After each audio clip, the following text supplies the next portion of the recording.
Hello Capricorn, Sun, Moon, Rising, and Venus signs. Kamusta kayo? Sana po'y nasa mabuti kayong kalagayan. Welcome back po sa Star Tarot. At kung bago kayo rito, welcome din po kayo. Please subscribe, like, share my videos, and leave me a comment kung naka-resonate kayo.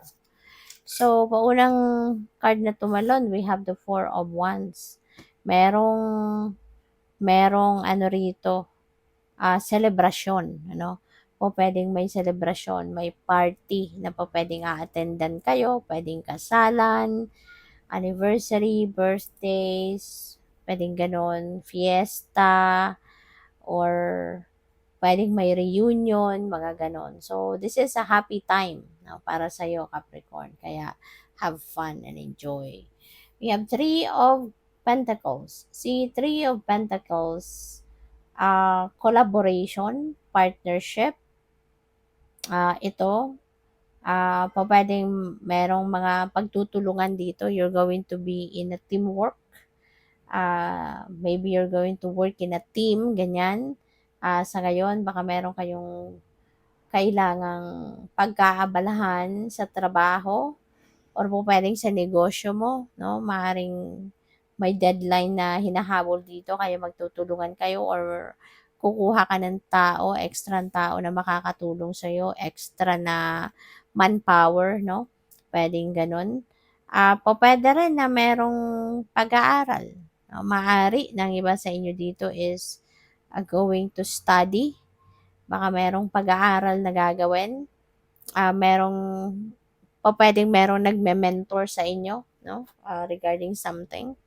So, what else? We have the Six of Swords. Si Six of Swords, moving on energy, travel. Ang iba sa inyo siguro, you're going to start a new life somewhere. You know? Baka meron ditong mangingibang bayan, mangingibang bansa, 'di ba? To start a new life, to start a new job, a new career somewhere sa ibang bansa, pwedeng ganon. So, pwede rin na relocation, sa ibang bayan, sa ibang city or ibang bansa ka natitira, pwedeng ganon. So, speaking of travel, si Eight of Wands, may travel energy din ito. So, most likely, kayo ay magbabiyahe, kayo ay o pwedeng mag-a-abroad talaga, ang iba sa inyo, pwedeng ganon. Or pwedeng merong opportunity ang iba sa inyo dito para mag-travel abroad, pasyal, or other parts of the country, mamamasyal, pwedeng ganon. May mga magagandang balita rin na pwedeng dadating sa inyo rito. You know, magagandang balita. Iba-iba yan. Depende sa inyong sitwasyon. Pwedeng magandang balita regarding sa mga inaantay ninyong travel documents or baka meron kayong mga mababalitaan na regarding siguro sa mga kunyari, tinake ninyong examination, baka nakapasa kayo or baka baka mga magagandang balita regarding mga anak mo, regarding sa asawa mo, sa magulang mo, mga ganun ba. Puwede rin ang iba sa inyo rito baka may mga opportunity, magagandang oportunidad ang dadating din sa'yo 'no, depende sa inyong sitwasyon kung anong klaseng mga opportunity 'yan. So, it's a lot of, information ang dadating, maraming balita, maraming detalye, maraming conversations siguro na mangyayari dito, a lot of, transactions, negotiations ang pupuwedeng maganap din, you know, para sa iba sa inyo sa ngayon, 'no? So, okay, good luck.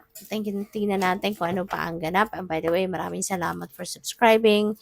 And if you haven't subscribed yet, subscribe na kayo. And also, maraming salamat din for not skipping the ads. Malaking bagay yan sa akin. And also, please click the join button sa baba ng video kung gusto niyo na mag-join sa membership. Okay? Salamat po. So, we have self-esteem. Ayan, I possess gifts of the soul that benefit me and others. So, magandang magandang bagay ito, reminder sa inyo, na tawag dito, magiging malakas lang ang inyong loob, magtiwala ka lang sa inyong sarili, para na magkaroon kayo ng mas mas ang tawag dito, mas maging maswerte kayo sa ngayon sa pagharap sa mga oportunidad, sa mga posibilidad na nandiya diyan, maging, anong tawag dito, magtiwala kayo sa inyong mga kakayanan, yung mga ganyan trust and believe in yourself, malaking bagay yan para kayo ay magtagumpay sa kung ano man ang mga bagay na pagkakaabalahan ninyo. So, I am also attracted to those people who serve my higher good. So, napakaganda rin ito kasi mag-a-attract din kayo ng mga tao na ah, maaaring naka-align din, no? Yung mga taong ito naka-align sa goals mo, naka-align sa values mo, yung gano'n. Kaya magiging masaya ka. Mag-a-attract ka ng mga tao that are going to be supportive of you, 'di ba? At pupuwede 'no, mga kaibigan 'yan, magiging jowa mo kung wala ka pang jowa, kung single ka pa. So, mga tao na talagang will be supportive and encouraging of you, mga taong mapapakinabangan mo talaga, 'di ba?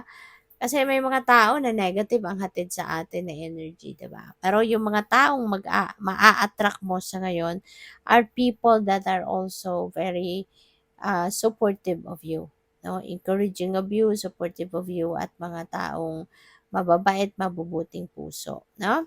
So what else? We have change.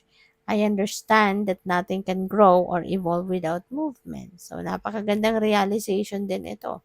'Di ba? Napakagandang takbo ng pag-iisip ni Capricorn na naiintindihan mo, alam mo na walang magiging pagbabago sa buhay ninyo kung hindi ka aaksyon, kung wala kang gagawin, kung walang movement, 'di ba? Kung hindi ka magsisimula ng action, walang mangyayari, walang pagbabago. Kasi wala ka namang gagawin, wala ka namang ginagawa eh. So kung ano lang yung nandiyan diyan, yun lang yun. Hindi ka magta-try na baguhin ang inyong sitwasyon, walang mangyayari. Kung puro isip lang, puro diskarte, puro plano lang, walang execution ng inyong plano, wala talagang mangyayari. Yung plano mo will remain to be your plano na nasa isip mo. At ang sitwasyon mo, ganun pa rin. Kung ano yung sitwasyon mo ngayon, kahit marami kang planong iniisip, kahit marami kang gustong gawin, yung sitwasyon mo hindi magbabago. Kasi kung hindi ka naman mag execute ng pagbabago na gusto mo, 'di ba? Kaya yun.